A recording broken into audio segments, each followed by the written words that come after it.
শিশু বাচ্চাটারে মাইরো না, ঘরের অবুঝ শিশু বাচ্চাদের ধমক দিও না, গালাগালি কইরো না। কারণ তোমারে আমারে ওই বাচ্চার খাতিরে আল্লাহ পালতেছে, আল্লাহ খাওয়াইতেছে। নতুবা আমার আর তোমার যেই পরিমাণ গুনাহ, যেই পরিমাণ অন্যায়, যেই পরিমাণ জুলুম, আমি তুমি ধ্বংস হয়ে যাইতাম, আমি আর তুমি ধ্বংস হয়ে যাইতাম। আল্লাহ বাঁচায় রাখছি। এ যুবক, ওই যুবকগুলি, যেই যুবক মসজিদে, যেই যৌবনে, যেই যুবক যৌবনে দাঁড়িয়ে রাখে, তারে বন্ধু বানাও, তার সাথে সময় কাটাও। আল্লাহ তার উসিলায় জমিন টিকায় রাখছি। বন্ধু বানাইবা তো নামাজি বন্ধু দেখে বন্ধু খুঁজো না, না অন্যায় কাজে যেই যুবক দৌড়ে তার বন্ধু বানাও না, তার সাথে চইল না। যদি অন্যায়ের সংখ্যা বেড়ে যায়, যদি গান বাজনার আয়োজন করেন না, যুবকের সংখ্যা জমিনে বেড়ে যায়, তাহলে পৃথিবীর হায়াত আল্লাহ কমায় দিবে।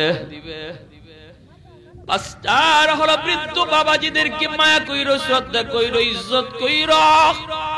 সাবধান, সাবধান, চুল দাড়ি পাকা হয়ে গেছে, ওই মুরব্বী বাবাজিদেরকে দেখলে পরে শ্রদ্ধা কইরো, সালাম দিও, ইজ্জত কইরো। চোখ লাল কইরো না, চোখ লাল কইরো না, চোখ লাল কইরো না। কারণ ওই মুরব্বী বাবা কষ্ট করে রুকু করে, এই খাতিরে আল্লাহ তোমাকে আমাকে বাঁচায় রাখছে।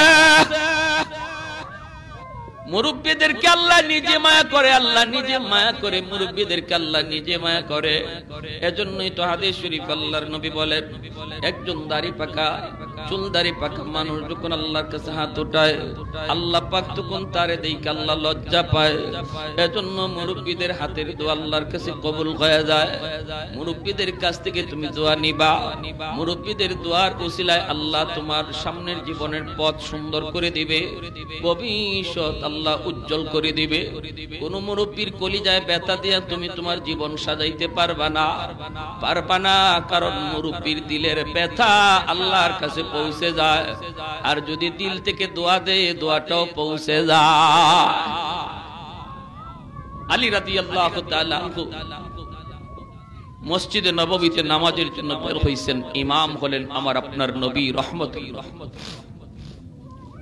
হযরত আলী ঘর থেকে বের হয়েছেন, মসজিদে যে আল্লাহর নবীর পিছনে নামাজ পড়বেন, বের হয়েছেন ঘর থেকে নির্ধারিত টাইমেই। কিন্তু মসজিদে নববী যাওয়া পর্যন্ত একটা চিকন গলি আছে, গলিপথ।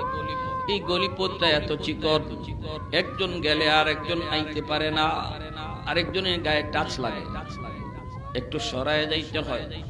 হযরত আলী রাদিয়াল্লাহু তাআলা আনহু তিনি বের হয়েছেন, গলিতে ঢোকা মাত্রই দেখেন একজন মুরব্বী মানুষ লাঠিতে বর্দিয়া বর্দিয়া, কোমর তার বাঁকা হয়ে গেছে, লাঠিতে বর্দিয়া সে এই গলিপথ পার হইতেছে।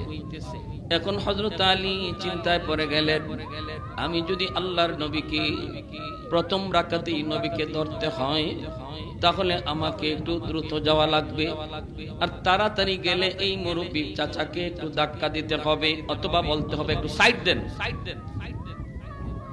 এতটুকু বলতে হবে। আর যদি না বলি তাহলে আমার আল্লাহ খুশি হবে। আল্লাহু আকবার। কারণ মুরব্বীকে আল্লাহ মায়া করে, আল্লাহ মায়া করে, আল্লাহ সম্মান দেয়। আল্লাহ যারে সম্মান দেয়, আমি আলীও তার সম্মান দিব। দরকার হয় এক রাকাত নামাজ ছুটে যায়, ছুটে যাক। মুরব্বীকে আল্লাহ সম্মান দেয়, আমিও সম্মান দিব। প্রয়োজনে আমার এক রাকাত যদি নামাজ ছুটে যায়, ছুটে যাক, ছুটে যাক। এই বইলা হযরত আলী পিছনে পিছনে হাঁটতেছেন, বলেন না আমারে সাইড দেন, এই কথা হযরত আলী বলেন না।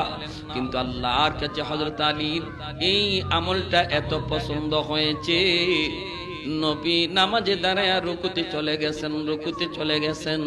যেই মাত্র নবী রুকুতে গেছেন, এমনি আল্লাহ জিব্রাইলকে পাঠায়, কয় জিব্রাইল যাও আমার বন্ধুকে রুকুতে যায় বলো রুকু যেন লম্বা করি, কারণ আমার আলী এখনো নামাজে শরীক হয় না। জিব্রাইল আমিন আইসে কই, মায়ার নবী গো, ওগো নবীজি মাথা তুলবেন না,